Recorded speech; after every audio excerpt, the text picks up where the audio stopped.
Hello students, welcome to Punjab GK series with Dr.Vivek Rana. Topic for today's discussion is from Science Environment Current section. We have already covered the pollution, biodiversity conservation and Ramsar sites of Punjab in Science Environment section. Today the theme is from current affairs, which is associated with both science and environment. So if you are following current affairs regularly from Punjab GK perspective, you might have come across an important set of news related to agriculture. So two varieties of, you could say, particular crop have dominated headlines in this month. One is PUSA-44 while the other one is PUSA-2090. So the story for this particular crop starts right from the days of Green Revolution in 1960s, when Punjab adopted a graceful, you could say, model of switching to, you could say, rice paddy, because we all know there are two particular seasons of agriculture, the Rabi and Kharif. So economically rewarding model of paddy wheat was adopted to shoulder the burden of providing food grains to the center, and Punjab is one of the states which has excelled in this quest and has delivered and changed the you could say fortune of India from there was a time when India used to suffer famines and used to import food grains, but now we have a reputation of exporting food grains to plethora of countries. So the success story is revolving mainly revolved around wheat and paddy cultivation, but over the years now the tables have turned once again. Even though we are delivering in terms of food grain, but farmer community has a grievance that they are being painted as a villains because of stubble burning issue.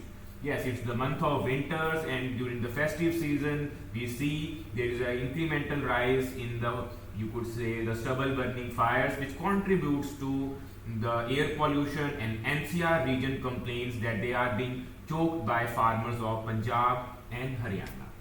So in this background, we have to understand, while a state tries to balance its economic interests along with the environmental concerns, it is always a slippery slope and it's a tough nut to crack, because if we, even this week also we have seen Supreme Court reprimanding states that it's high time they should take strict actions against stubble burning. The farmers who are not complying, there is no other way but to stop their MSP even for the paddies who are resorting to this unethical practice.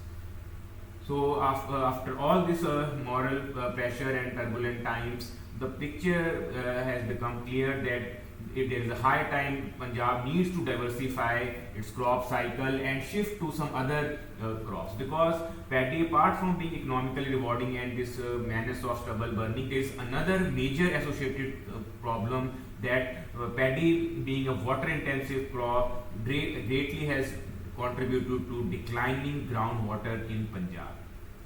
So this is where now these varieties will come into the picture. Now first of all, you have to be clear that just like we say there is a Sona, Sonalika, IRA, these were some of the varieties which dominated the Green Revolution phase. These are all high yielding varieties. Similarly, the names PUSA-44 and PUSA-2090 are referring to, you could say, high yielding varieties of, you could say, paddy. Now PUSA-44 is not directly associated with Green Revolution. After Green Revolution has subsided and farmers have switched to the high yielding varieties of rice and wheat, the time came in 1990s that Indian Council of Agricultural Research, which is the premier institution, developed this high yielding variety of rice, and with you could say intensive research from Punjab Agricultural University as well, this crop was introduced in Punjab in 1990s. By 2010, this high yielding variety was dominating headlines for all the right reasons. Almost 80 to 90% of the non-basmati growers of the rice had switched to this illustrious high yielding variety of crop, PUSA-44, because this was a high yielding variety, so and there was a pressure to match the central growing requirement of food grains, so it served the economic purpose well. But now over the years, this paddy 44 is notorious for maturing, taking too much time to mature. Almost if the cycle drags to 160 to 165 days, so that leaves a little time for farmers to cultivate their next crop, and in haste, or you could say due to less available of scientific resources, they resort to the stubble burning issue. So more or less we can say that this crop is associated with the stubble burning issue directly because of long maturity period, even though there is no issues regarding the yield. Yield has been, it's a strong forefront. The other is that the quantity of straw produced by this particular variety is comparatively more as compared to the similar varieties which were being used in earlier phase. So when the pros and cons were evaluated, so finally Punjab government took a bold decision that is, it is no longer going to encourage the cultivation of PUSA-44. So Punjab Chief Minister Bhagwant Mann has clearly issued the notification that from 2024 no farmer would be allowed to cultivate PUSA-44. So this is the major current affair of, you could say, 2023, that Punjab has finally banned PUSA-44 variety for cultivation, and the current season is the last ever season, and already obituaries are being written that how this crop was a useful one and it was a high yielding variety, but due to environmental concerns and due to stubble burning, there was no other way but to ban this variety. So make sure when the option is regarding PUSA-44, you are able to associate that this is not some new GM or gene edited crop. It was a traditional high yielding variety which had no ethical concern, and it was just providing high yield. But due to its long maturity period, it received the backlash, and finally the bold decision of its withdrawal. In the same now theme, so what's next for Punjab government? It's not that it is totally against the paddy cultivation. Already it has encouraged the cultivation of a next high yielding variety which overcomes the shortcoming of PUSA-44. So the new variety which will be promoted now is going to be PUSA-2090, and once again you can see the name has a similarity, so there is not much difficulty in associating the crop. It is associated with paddy only. The only difference is now this high yielding variety has been produced by crossing two varieties. One is CB501 with the earlier variety of PUSA-44, and this cross has been done by Indian Agricultural Research Institute, and as per their reports, this is going to be another high yielding variety, almost matching or even bettering the PUSA-44 record of productions. And the best part about this, which you need to understand, is that the maturity period has been drastically reduced to just around 120 to 125 days. So when the crop is going to mature and it will be an early harvest crop, you will have a sufficient window to manage the stubble issue scientifically and with the better, you could say, technologies, because we already know biofuels and with happy seeder, there are multiple plethora of options which can be employed scientifically to manage stubble burning, and farmers should be economically incentivized on timely so that they have no insecurity regarding switching to the better methods.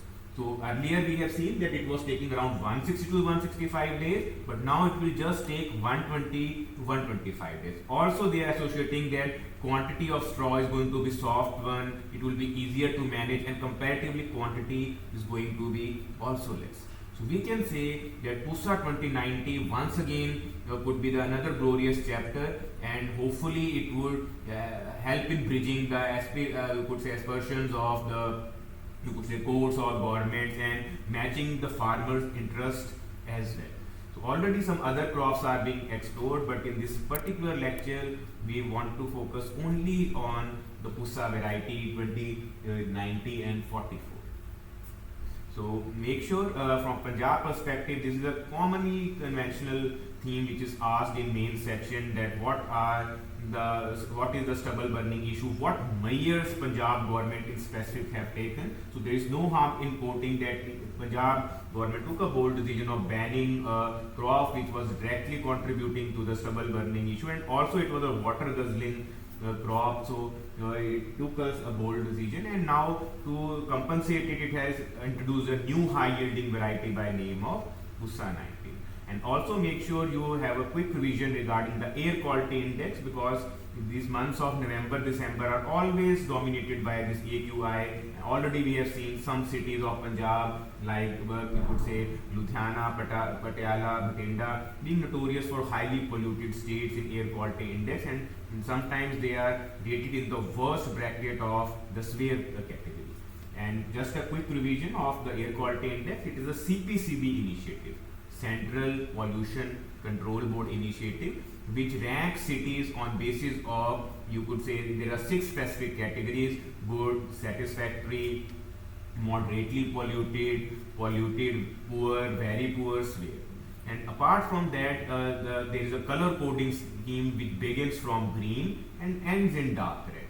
And the tagline of air quality index is one number, one color, one description, in which numbering is straightforward. In 0 to 50 is the best category, and then there is 51 to 100 which is satisfactory. Apart from that, the rest of the scales are in bracket of 100, 200, 1 to, you could say 300, 301 to 400, 400 to 500. So in this sequence, you will see the category being rated in the worst category.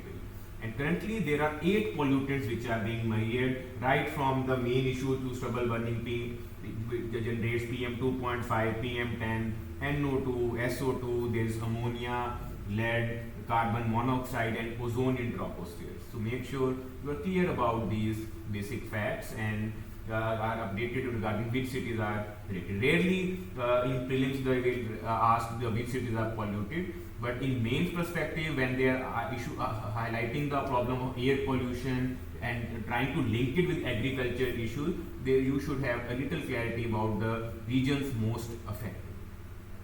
So I hope this value addition lecture on science, environment, current affair was a useful one, because we all know Punjab is an agrarian state, and any issue which has its core in agriculture becomes an important from Punjab civil services. So keep following the Punjab GK series for PCS. If you are aspiring to be the next PCS officer, you should not only go through the theory part, but also apply your mind and come out with some innovative solutions to address such problems which are giving, you could say, a bad name to the state. And even though the stakeholders are all involved, but no one is taking accountability. So have a nice day. Thank you very much. Stay tuned for more updates.